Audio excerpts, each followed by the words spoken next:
Alright, now that our vaults are packed to the brim with loot, talk builds. Going over 4 for each class. Some of these I've already discussed at length. Others are new to this video entirely. So as a compromise, we're doing this quick but thorough. Hunters, you're up first. Let's get rolling. Starting off with the Celestial Nighthawk build, which is the quintessential I'm going to do a lot of damage really fast build, and is likely what you're going to be using in a raid boss setting most of the time. It involves getting as much super energy as possible via armor mods like hands-on and distribution, and then just blasting away at a really big target. If you're in a non-precision instance, you're going to end up on a similar setup with Star Eater scales instead of Nighthawk, and probably Blade Barrage, or whatever happens to be good at the time. For Blade Barrage, you do need to be on full solar, so I guess have that in your back pocket. Next up, we're talking about the Tether and or Silence and Squall spam build, which is excellent at pure ad clear. Definitely not a boss damage setup unless you're running Tether for the team, in which case I guess it's a fine option. This build is also generating super energy like crazy, but is more on the blatant spam side rather than a pick and choose your moment sort of deal. If you're on Silence and Squall, you want a class item with Spirit of Galanor. Obviously, you need to be on Prismatic for this. You'll just need to spec for whatever your other exotic class item perk is. If you're opting for Tether, you have the option of Prismatic with Galanor. You just have to make sure your initial Tether actually hits enough stuff. Or you can opt for full Void or Prismatic with Orpheus Rig, which will make your Tether a little bit more potent and give you some ability energy back. The Melee Spike Spam build is my on-main build that I run when I don't really have anything else specific going on, and centers around Threaded Spike with a Caliban Gerfalcon class item and Graviton Lance, capitalizing off of Stylish Executioner and just blowing everything the F up with Spike. This is not needed at all. This is just kind of my on-main build that I use for pretty much everything that isn't anything specific. I do recommend you have some kind of on-main build if you're not running something else, not only for the sake of build diversity, but also for the sake of your sanity for just not running the same thing all the time. Finally, Combination Blow is the god tier solo hunter build to rule them all. Melee damage is changing in a pretty major way with Edge of Fate, but Combination Blow is getting absolutely juiced. So enjoy that in the coming update. This build is all about stacking Combo Blow with something like Winter's Shroud and Stylish Executioner with either Liar's Handshake if you don't have Spirit of the Liar, or Spirit of the Liar if you have Spirit of the Liar. In addition, Combo Blow is now going to apply to glaive melee attacks. So, you know, throw in a glaive. Go nuts. The world is your oyster. I do not recommend bringing this build in a group content, so please, for the love of God, do not bring this into the day 1 raid. But for the solo content, this is pretty much the best thing that you can be doing on a hunter right now. Moving over to Titans, we're starting off with the classic Prismatic Consecration setup, which is the only good setup on Prismatic right now, utilizing Consecration and Knockout with Frenzy Blade for just blatant spam with Transcendence. This one has a giant disclaimer on it, is that if you're getting in on this, it's a 3-way of nerfs, though one of them is also technically a buff. First of all, it's getting hit in all of the crossfire that is the melee damage buff stacking nerf. So if you are stacking melee buffs, it's going to stack less favorably. Having said that, Knockout itself is getting a giant buff. So if you aren't buff stacking, this is actually a buff instead of a nerf. Second, you're losing a fragment slot on Consecration, which means it's down a utility slot. And third, ignitions from melee attacks no longer scale with the damage of that melee attack, which I think only affects Consecration and Incinerator Snap. I could be wrong on that, though. Bungie has said that builds with those abilities as centerpieces will, quote, remain a strong option, but we're going to have to wait and see what the update brings to determine if that's actually true.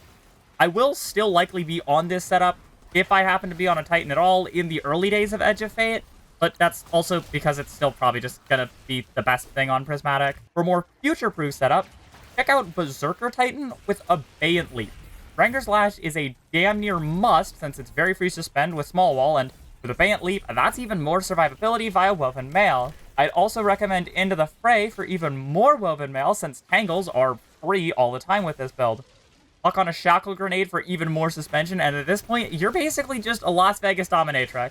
This build is more focused on survivability and mass crowd control than Consecration, but has plenty of opportunity to be aggressive as well, especially with Frenzy Blade giving Sever against most of the scary targets. This doesn't have a whole lot of yapping to be done about it, just throw it on and use it. And hey, if you needed even more reason to use it, Dranger's Lash is getting buffed, as is a Bentley, so give it a shot.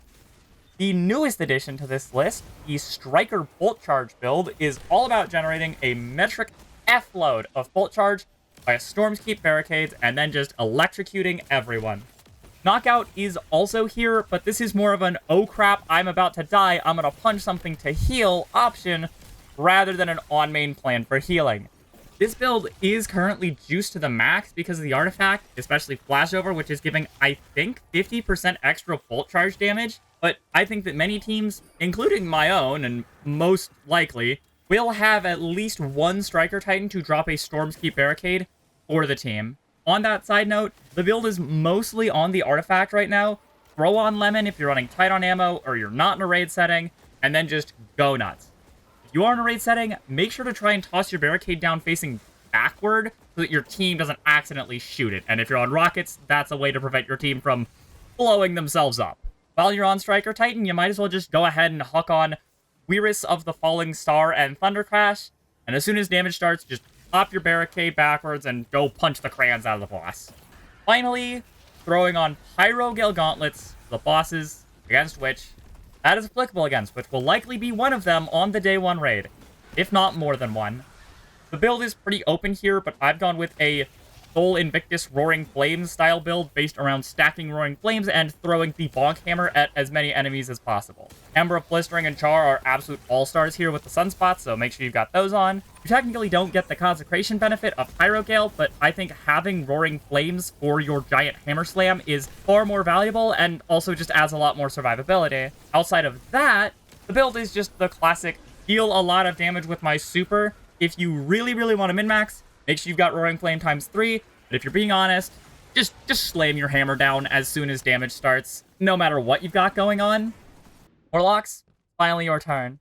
My on-main Warlock build is built around a Necroclaw class item and is all about spamming Incinerator Snap via Transcendence and Song of Flame, with Devour keeping up the end of Sustain. Second aspect is technically flexible, but with Devour, I think Bleak Watcher is pretty free since you're going to have 1 to 3 of them active at all times with some luck. Purge and Balance are good fragments to have. I would scoop those up, and with all the melee regen that you can get on your mods, scoop those up. Heavy-handed, scoop it up. The build is slated to either get better or worse because of the same ignition changes that are potentially shafting the Consecration build, but because the actual melee itself isn't doing that much damage, you're more banking on the ignition, I think that this is going to be much less volatile than the Consecration build. If that's not your speed, by far one of the best builds in the game right now is Getaway Artist with Bleak Watcher and Feed the Void, which still has not gotten nerfed. How, I don't know. This build is all about eating your grenade to summon Bleak Watchers and Arc Souls to just obliterate everything. Needles used to kickstart Devour, and then either Song of Flame or Nova is up for your super slot.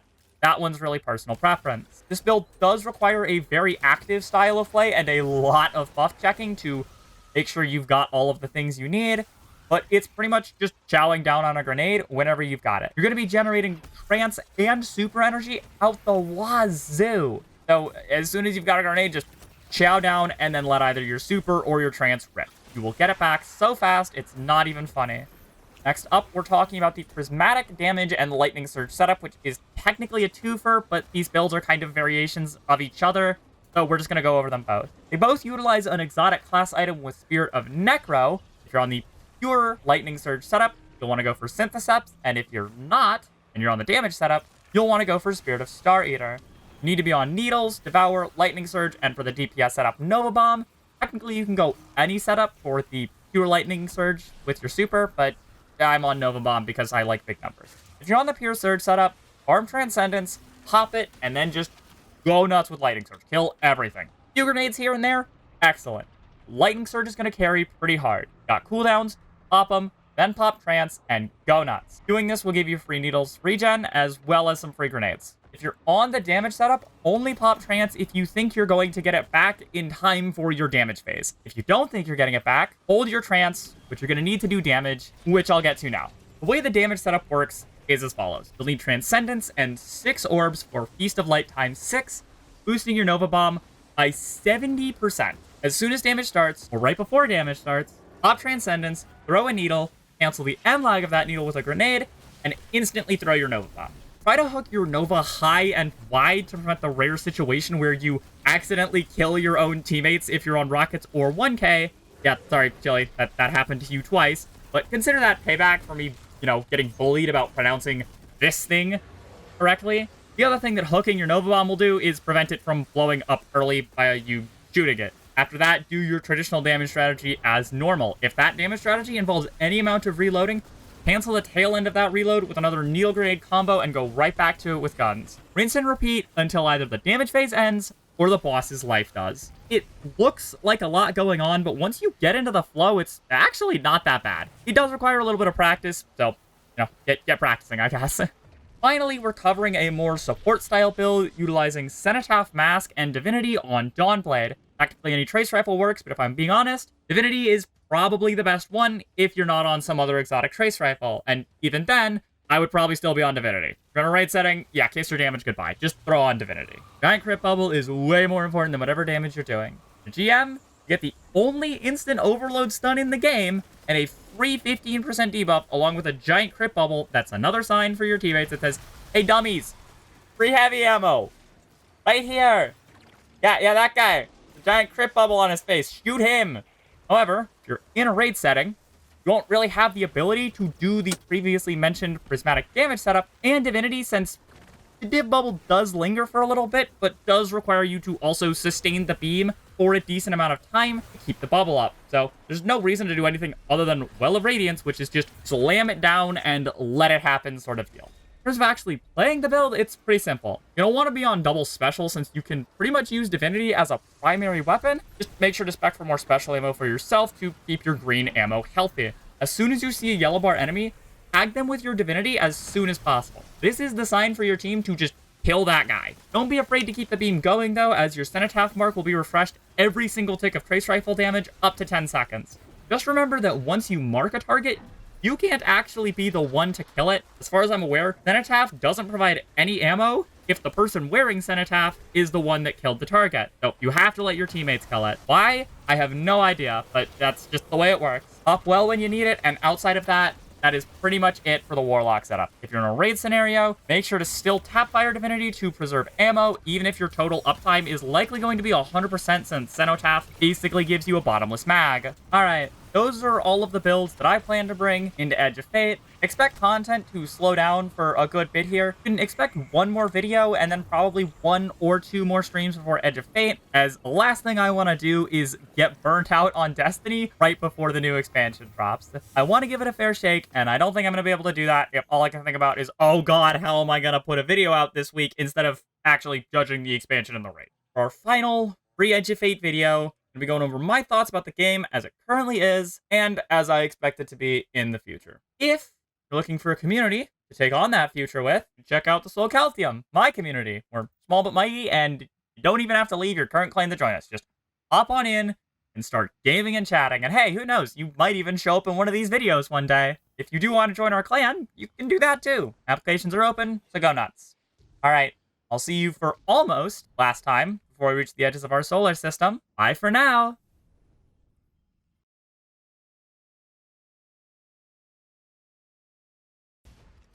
No, when you freeze him, he actually gets giant balls. What does this mean? fucking, What? I'm not fucking kidding.